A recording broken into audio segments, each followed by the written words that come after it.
Greetings YouTube, Skill Incarnate bringing you all the latest indie gaming goodness.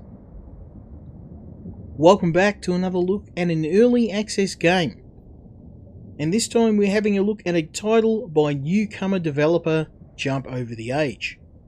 In Other Waters is a interesting mix of puzzle and exploration mechanics, placing you in the role of an advanced artificial intelligence.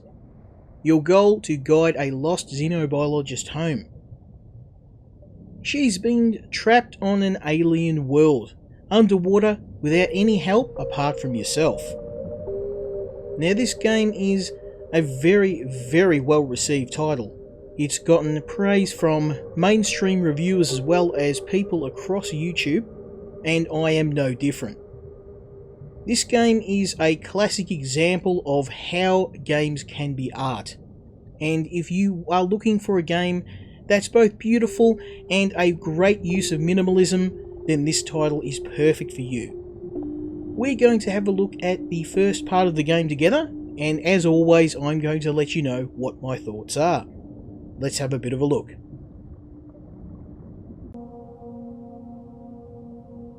And here we begin the game.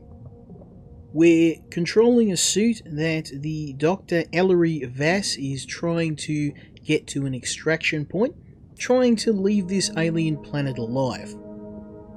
She's locked out of the suit and is stuck 20 meters below the surface of the water on the planet.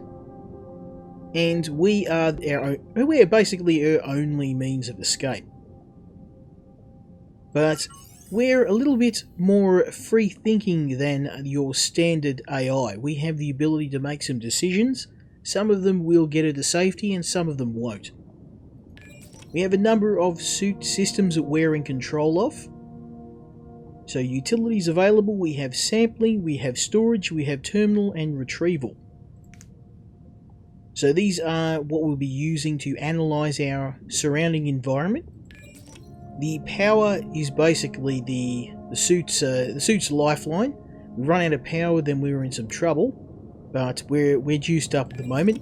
Likewise, oxygen, we've got a built-in respirator, so this will last us for quite a while. The main map will tell us where we're heading and give us information on the surrounding area. And the heading controls will allow us to move in a given direction. And finally we have the depth meter, and that'll tell us how far we are underwater. We will need to go further down and further up, depending on the terrain. So let's start off with the scan. You don't seem to know what you're doing. You're not an operator, are you? I don't believe you. Operators are little more than voice-activated system dialogues. They don't respond like this. I knew there was something strange about this suit when I got inside. It looks decades old. Look, we don't have time for this, so whatever program or system you are, I need you to work with me. You seem to respond to voice commands, so that's a start. We need to head north. I'll explain once we get going, but right now I'm locked out of half the suit's systems. Somehow, someone has rewritten the permissions to only respond to internal messaging. That means you. Okay, so we are in control. Her fate is in our hands. Now the basic controls of the game take a little bit of getting used to, but we do a scan of the surrounding area and then we can work out where we need to go. Southern Gully. Steep rock walls rise towards the surface on either side. The floor is layered with pale sand. So we've only got one way through here, through this gully. Let's head on our way.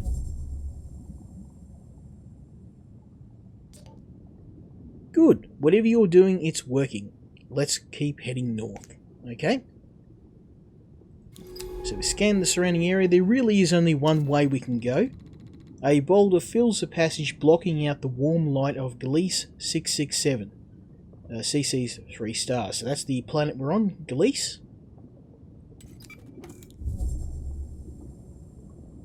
Now I know that this is very minimalist. There's no fancy graphics in this game. A lot of the planet is represented via this topographical map, and it does take a bit of getting used to. But I guarantee once you played this game for more than a few minutes, you're just going to get over it. There's so much to do and see, and so much depth in the controls of the suit that the minimalist feel of the planet will be something that you won't worry about. In fact, I think it adds to the charm of the game. Now here the passage opens out back into the dappled light of the reef shallows. Let's go that way.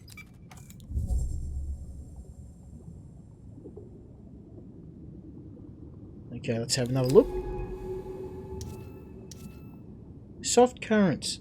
The softly flowing water is filled with glittering particles of organic matter, signs of rich and thriving life all around. So that's signs of life are good, but we don't know what sort of life we're in for. Look in the water. Those spores and those stalks to the west, they look like fungi. This is unbelievable. Actual alien life. How could Monet have kept this place a secret? I saw her notes at the base when I landed and some telltale signs on approach, but here it is. The first extraterrestrial life humanity has ever discovered. I can't believe it. So we have found alien life. Very encouraging, but I imagine not all alien life will be as benevolent and benign as this. Let's go in and have a look. Southern Nursery, protected by the ridges from the strong northern currents. This could be a safe haven for younger, softer species. So we're in the equivalent of the safe, shallow waters of the planet. Oh, and that being said, we've found some living creatures. What were those creatures? They were hidden amongst the stalks. Quickly try and get a scan. Let's scan. Agile creature. Striped with luminous colours, these flexible flapping creatures move rapidly. They're such lively creatures and so colourful too. I'll start logging my observations. So she is of course a xenobiologist. She wants to know more about the planet, so let's have a look here. The stalks are beautiful. I wonder how they feed, how they grow, how they communicate. Fungal creatures made up of a series of stalks and plates attached to the rock. Colour ranges from dark amber to acid yellow. This place, the planet, needs to be studied. Keep scanning creatures and I'll keep notes. Once we've gathered enough data, I can name and log each species. No matter what happens here, this is vital work. So ever the consummate professional our doctor is. A bed of stalks. This creature's external membrane appears to be made of layers of chitin, like earth, arthropods or fungi. Okay, so we can get close to one of these patches here. At least for the moment, this appears to be friendly. There's nothing here that's trying to eat our face. The stalks are covered in spores of all sizes. Perhaps we can sample one of the larger ones. And here we can use our sampling.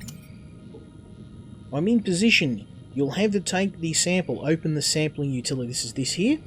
So first we search the area for a viable sample. And then we capture it. Here we go. We got one. Biological samples are vital tools for analysing and understanding creatures. But this suit should also allow you to deploy any sample back into the ocean. So we're going to drop this guy back. There we go. That's working as it should. Very good. Look, those creatures are coming for the spores. Why these ones in particular, I wonder. Perhaps different spores carry different compounds, each with a specific purpose or message. What do you think? Could the spores be a way of communicating between different colonies? Yes, absolutely. It isn't that strange. Fungi on Earth form networks of exchange. Maybe these stalks do the same. Anyway, I'm not sure why. Let's keep moving. So, we are definitely more than just a standard AI, but for the moment I'm going to recapture that sample because we do have a use for the samples.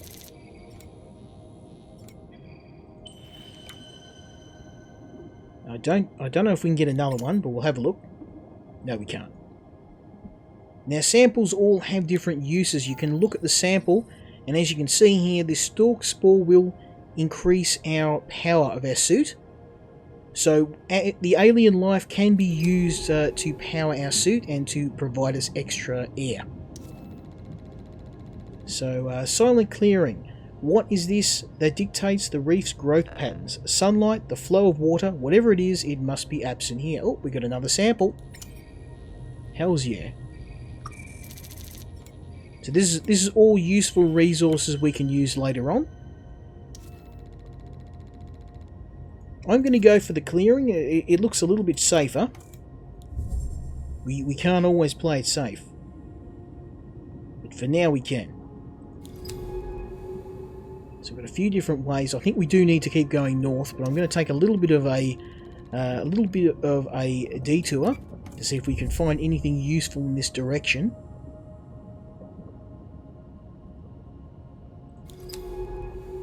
No, nothing much. We've just gone in a giant circle. More stalks. More stalks. Nothing here. Okay, let's continue on. We do have a little bit of a time limit. Our power is going down.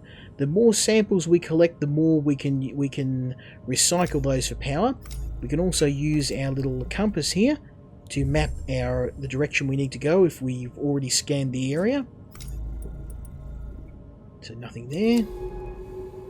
There's one. The current running into the reef slows here, but further north the water whips down the reef with incredible speed. Oh, hey, can I ask you something? Whoops, oh damn it, I forgot. I wasn't looking, I was not looking. You do have a running conversation with the Xenobiologist, and occasionally she will ask you questions and find out a little bit more about you. So we'll do another scan. We can proceed through here. More stalks. Okay. That is probably going to take us upwards, but let's try it. So you've got a lot on screen at once. You do have to be aware that there's several things that are going to require your attention. Okay, that's blocked. We can't go that way. That's okay. We can go this way though.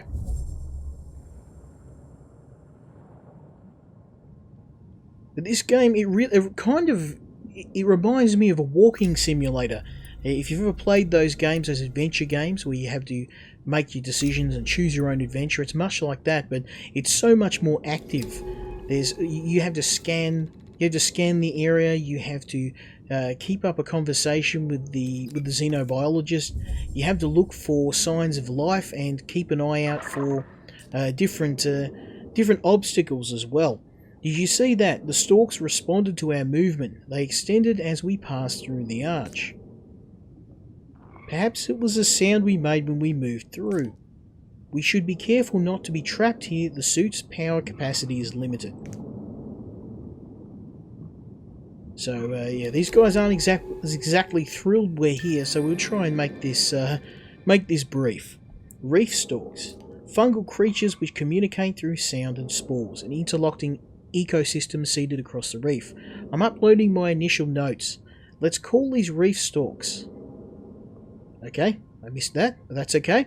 So they're reef stalks. They're not necessarily hostile, but we want to try and keep our distance from them if we can. Okay, large stalks and more reef stalks. These huge stalks are incredible, each one a vertical ecosystem. They are leaking spores into the water as the fruiting bodies attached to their skin bloom. I'm not a scientist, so some of this terminology is going straight over my head. Look over the southwest. The stalk is totally calcified. Looks like a good sample candidate. So southwest, that's going to be in this direction here. So let's have a look there. Calcified stalk. Sample candidate. The huge stalk is totally still. Its plates hardened into a rocky shell. Can it be revived, or is this what death looks like here? we might be able to capture a sample. The stalk looks dead. Open up the sampling panel and we can extract some of the outer membrane. So we're getting pretty practiced at this now. Getting close.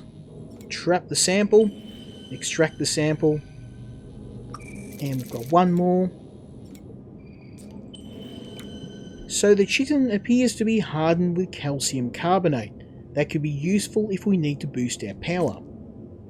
The suit is able to metabolize organic compounds to produce fuel. Just drag them to the power panel.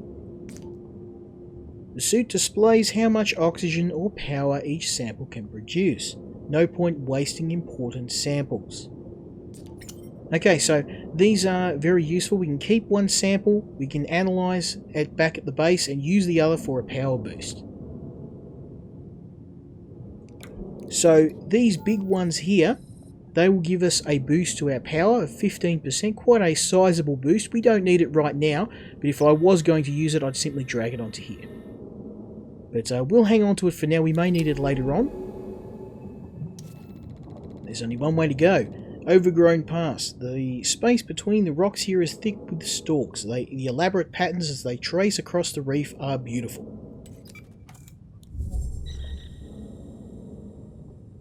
The soundtrack and the ambient noise really does do a great job of sucking you into the game.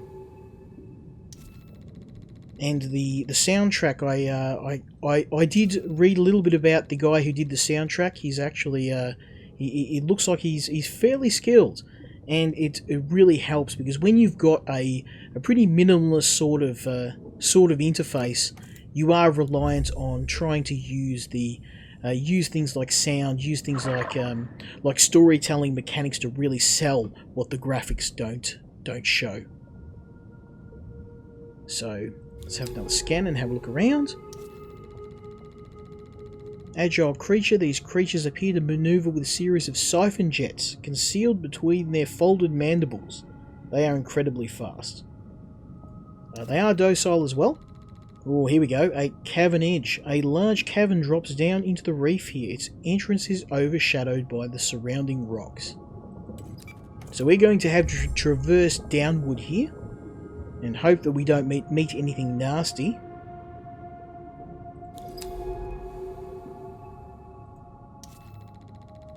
So we're going to head down.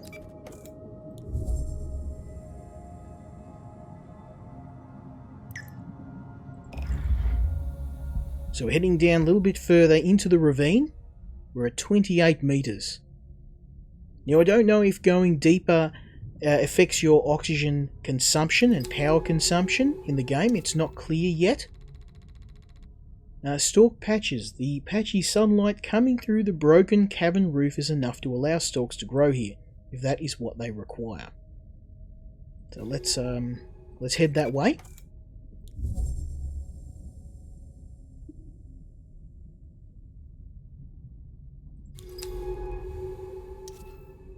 Reef stalks. Okay, these are what we encountered earlier.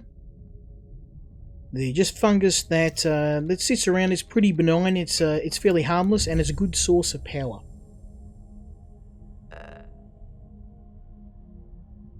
Sampling available. Let's have a look. Got a couple of samples.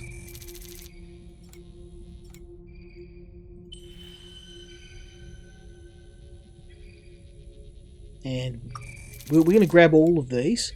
These gaseous bubbles are intriguing. How so? The interior gas is an elevated pressure. If the membrane ruptured, the sac would screech as if depressurized. So perhaps we could use them. Is this part of the stalk communication we've seen across the reef? Wait, I have an idea. Try deploying one by that blocked tunnel over there. I want to see how the stalks react. Just drag one over. So I'm assuming they mean here, which is this tunnel that's completely blocked because we can't... I don't know. We can't go. Can we... Yeah, so that's blocked. Let's try and deploy one of these... this one here. Bam. Ah, there we go. So deploying that has actually forced them to move. The bubbles must be some kind of signal system. I'll call them shrill sacks for that squeak. We should move on before whatever effect dissipates. They may come back. We can use these to get ahead. Okay, excellent. So we're doing well. We're headed through the ravine, and hopefully, from what she said, we should be coming up on a base. Somewhere we can hopefully gather our thoughts and decide where we're going next. I guess you're wondering where we're headed. Yeah, kind of. There's a way station just north of here. On a finger of this reef, I want to find it. Okay. My shuttle touched down just hours ago at a floating research base to the south. That's where I found this suit. I'm here looking for a Dr. Mine Nomura, chasing a message all the way from Earth. I must sound mad coming out here to follow the tail of a Scorpius just to follow a message. Wait, do you know where we are? Well, you know where we are, don't you? No idea. But how? We are on Gliese 667, a supposedly unremarkable world, if it wasn't for all this life. Somehow the exoplanet extraction core must have passed it by, but how did Mine know to come here? Is that why she contacted me, to verify her discovery? But where is she? Let's find the way station, then I can start piecing together what's going on. Okay, so Mine is obviously one of her colleagues, maybe a lover or a family member. She's on her way to try and rescue her and find out as much information about the planet as possible on the way. Cavern entrance. The current can be felt drifting through the cavern. Entrance bringing with it the warm clouds of silt. So we can hopefully head up out of this ravine. Yep. Okay, so we're out of the ravine. Let's see where we can go. Tall stalk, a tall bubble-coated stalk which sits amongst reef stalk colonies covered in wide irising pores. The tall stalks seem to watch over the smaller colonies. I'll start logging notes. Well, let's get close. And we may be able to get ourselves a sample. Yep. And maybe we can unlock another useful ability that these different samples can be used for.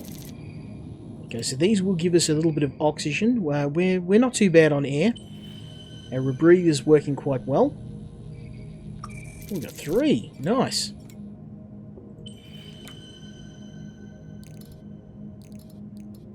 Now I'm going to use up one of these samples because our inventory is full.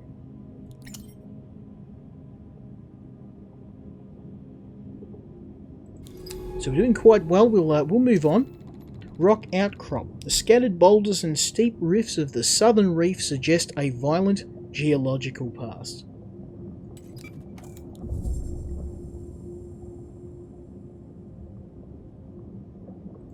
So we're coming up on another potential threat here.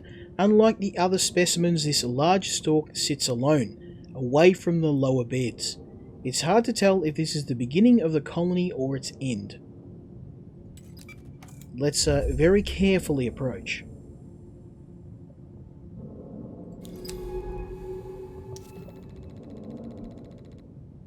The chitin of the stalk's membrane is very hard, but flexibility is given by a surface of overlapping plates. So we can't gather anything there. We'll keep on our way. And it appears we're at another impasse. The vector is blocked, so we're going to need to use another one of our supplies here. A shrill sack. Fire.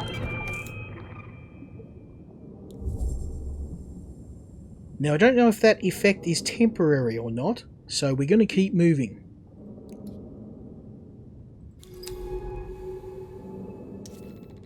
Shelled creature, mobile creature with a large translucent shell and 4 swimming appendages which it uses in a rapid rowing motion. Interesting. Large stalk. The plates of the stalk surface passing over one another must be producing the distinctive hum that can be heard. Large stalk. The creatures must be related to the other stalks on the reef, but seem to have a separate purpose to the lower beds. Shelled creature. The creatures glide amongst the reef stalks with great care and precision. They appear to be grazing on them. It's safe to assume that the singing of the large stalks relates to the communication between colonies seen elsewhere on the reef. So we've got a new species, sing stalk. Large stalks that sway. I've named these sing stalks for the strange hum they produce. What is its precise function? We don't know that, but part of the network of stalks which is found across the reef. So we've got an excellent piece of information there. Let's keep on the move.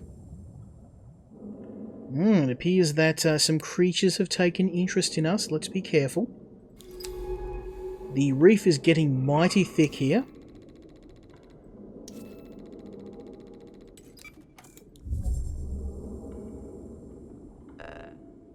And we can gather some more samples. More shrill sacks. We're going to need those.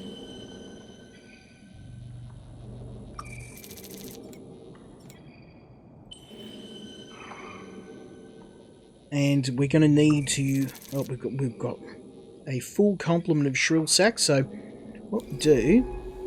Work out where we're going to next. Now, he turned red there. He doesn't look like he's too friendly.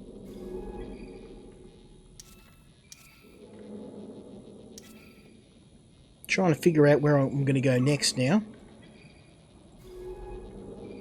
Probably over here. Vector blocked. So let's use one of our shrill sacks.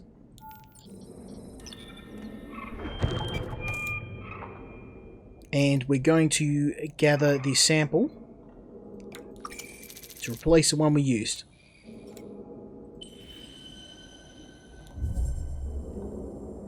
So hopefully we'll be coming up on the base soon. We're doing okay for power because we're using the different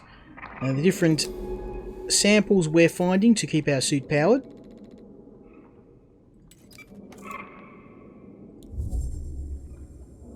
Some of these creatures look like they're a little curious about us. We haven't had any attacks yet.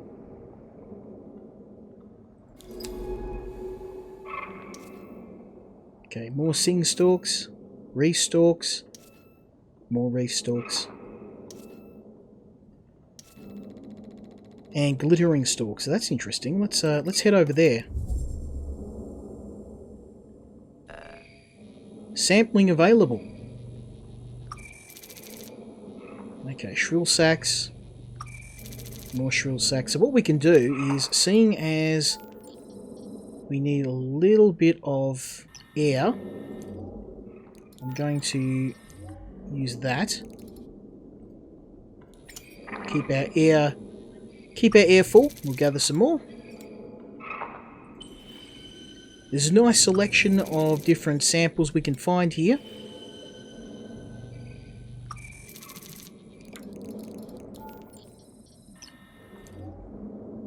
There we go. So our oxygen is now full up. And we can head on our way.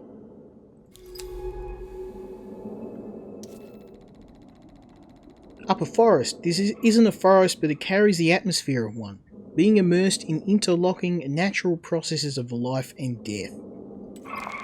Okay, vector block. Let's get our shrill sack out. Now we can go. That's it. We're through. The place is overwhelming. So many new species. This is the central reef I saw on Minae's maps. The shelf flattens out here.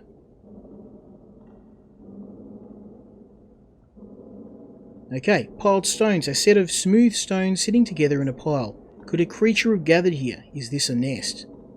Ominous.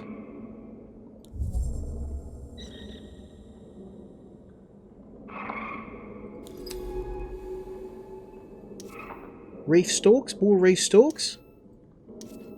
So nothing new here.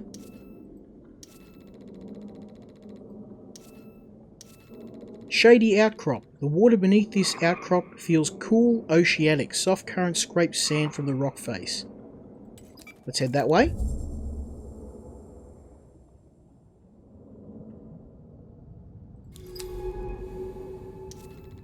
Rippling silt. Ripples of silt bounce sunlight back through the water, giving it a golden glow. So I think we're getting back into calmer waters now. Hopefully.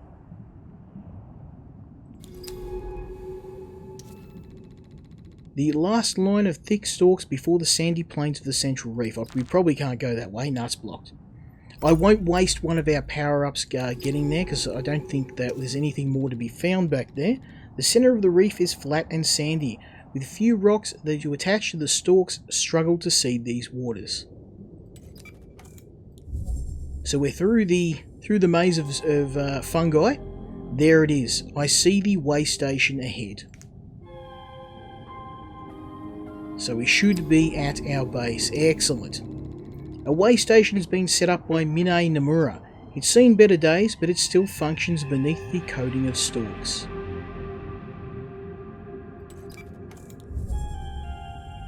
And we've made it. We've made it to the first safe place on this planet. The place is looking a little worse for wear.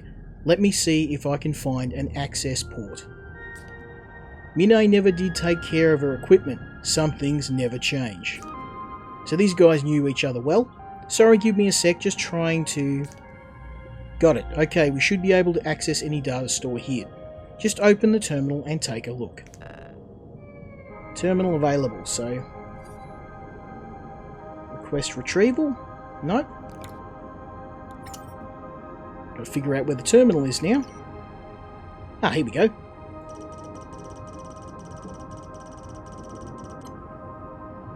Sync complete. Data released to pilot console. Logs have been cleared. I expect to see that given the secrecy Minae seems to be operating under, the map data mentions something Minae calls the bloom, out across the northern rift. She's been going back and forth to something there, studying it, a unique species perhaps. Minae, what were you doing here? Why were you keeping this discovery from the world, from me? I'm talking to myself again, or to whatever you are. Sorry, I don't mean. Let's head back to the research base. I need to think. With the way station operational, we can call in the base retrieval drone from the utility panel. The drone will be able to pick us up from any area we've got map data for. Let's head to the base. I've got a lot to figure out. So we're going to leave it here. It was a very interesting first look at In Other Waters. A very interesting game with a lot of complexity despite the minimalist interface. I have been loving the game. I'm a little bit further than this, but I really wanted to show you guys this game and let you guys know about it. It's not very well advertised. There's not a lot of information about it, but everyone who's played it so far has been raving about it. Do I recommend this one? Absolutely. Check it out. If you love your puzzle games, you like exploration, and you don't mind the fact that this game isn't the most graphically strong game, then you're going to enjoy it. Fantastic effort from this developer, and I look forward to seeing their future work. As always, let me know what you think. Have you played this game? Have you finished it? Let me know your thoughts in the comments, and hopefully you'll join me next time when we look at another indie game. Until then, Skill Incarnate, out.